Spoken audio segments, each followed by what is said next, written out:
Bonjour à tous, j'espère que vous allez bien. On se retrouve aujourd'hui pour le 13e jour de ce défi de désencombrement. On est bientôt à la fin. Alors aujourd'hui, comme hier, ce sera un désencombrement qui ne sera pas physique, mais numérique.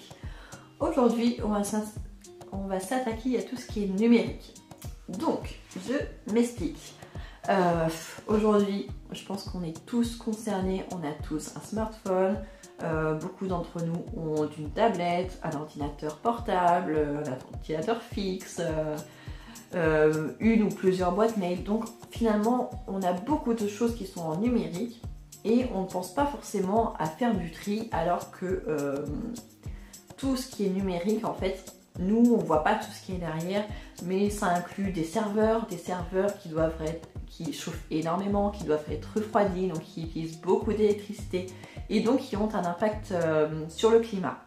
Donc je me suis dit que ça peut être sympa aussi de s'occuper de ça, et en plus ça fera du bien aussi à nos appareils d'être un petit peu moins surchargés. Donc la première chose qu'on pourrait faire, c'est s'occuper de son téléphone.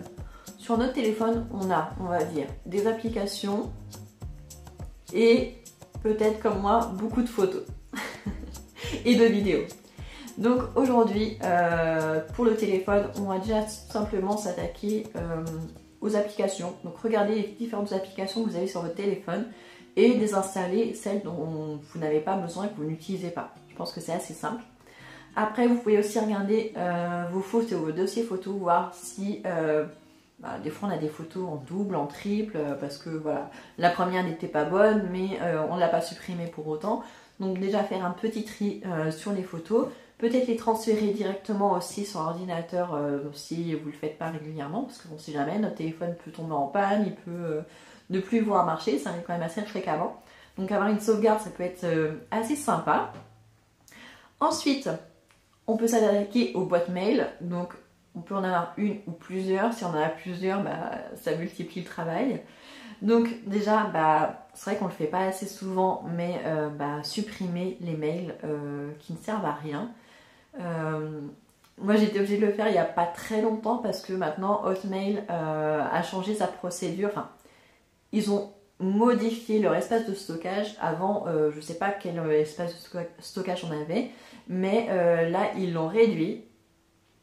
Et ce qui fait que quand vous arrivez à la taille maximale, soit ils vous demandent de supprimer les anciens documents, soit d'acheter leur extension pour avoir plus de gigas. Et donc moi j'ai été obligée de supprimer des anciens mails, notamment des très vieux mails de quand mes enfants étaient petits, où j'envoyais des photos à la famille et tout ça, donc ça prenait de la place, les photos et les vidéos. Donc j'ai dû faire un tri de temps, donc là je l'ai fait il y a quelques mois. Mais c'est vrai que des fois on a juste des mails qui servent à rien. Un mail qui nous dit que notre commande est en route, qu'on va être livré demain. Des trucs comme ça, on peut le garder le jour même pour savoir à quelle heure. Mais après, plusieurs mois plus tard, ça sert vraiment plus à rien. Donc il y a plein de mails comme ça qui peuvent être supprimés tout simplement. Après c'est vrai que si on a plusieurs boîtes mail, faut le répéter sur les différentes boîtes mail. Donc ça peut être un petit peu plus long. Mais bon, voilà. Pareil, si vous avez des mails avec par exemple des factures, des choses comme ça qui vous sont envoyées par mail, téléchargez la facture, mettez-la dans un dossier sur votre ordinateur et puis vous pouvez supprimer le mail. C'est vrai que ça ne sert à rien de l'avoir en double. Juste le fait d'avoir votre facture, c'est suffisant de l'avoir sur votre ordinateur, et puis en plus ça ne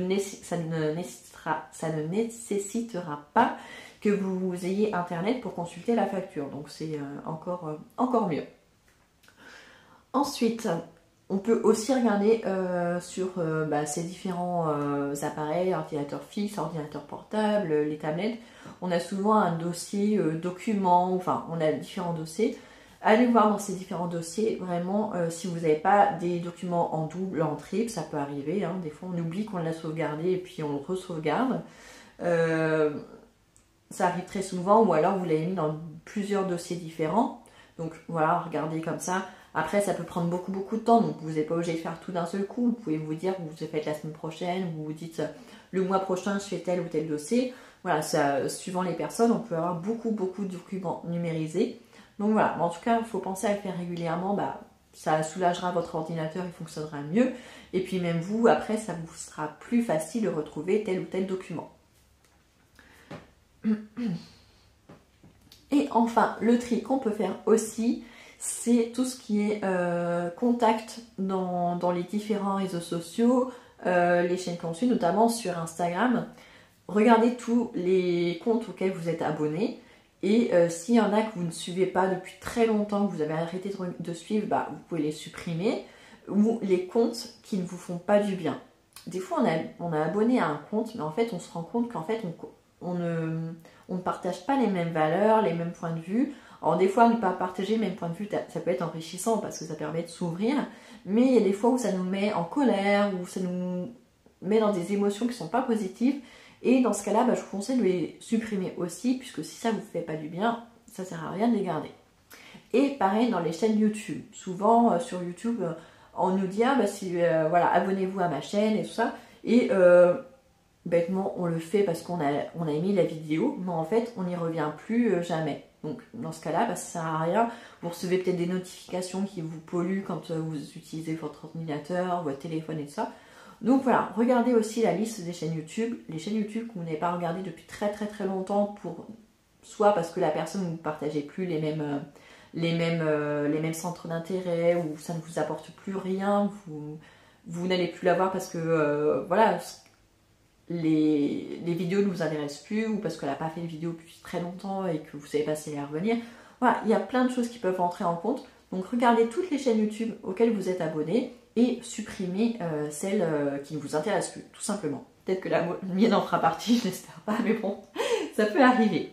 Donc voilà, après il y a d'autres réseaux sociaux, il y a TikTok, moi je connais pas trop TikTok, il y a Snapchat, donc regardez tous les contacts que vous avez dans ces applications-là. Ceux que vous n'avez plus envie de côtoyer, bah pareil, ça sert à rien de les garder. C'est comme les amis, s'il y a des amis, enfin des gens que vous considériez comme des amis, mais maintenant vous ne voyez plus, vous ne partagez plus les mêmes centres d'intérêt et tout ça, pourquoi les garder? Voilà. Il faut faire des fois un petit peu de vide pour se sentir mieux, bah ça en fait partie aussi.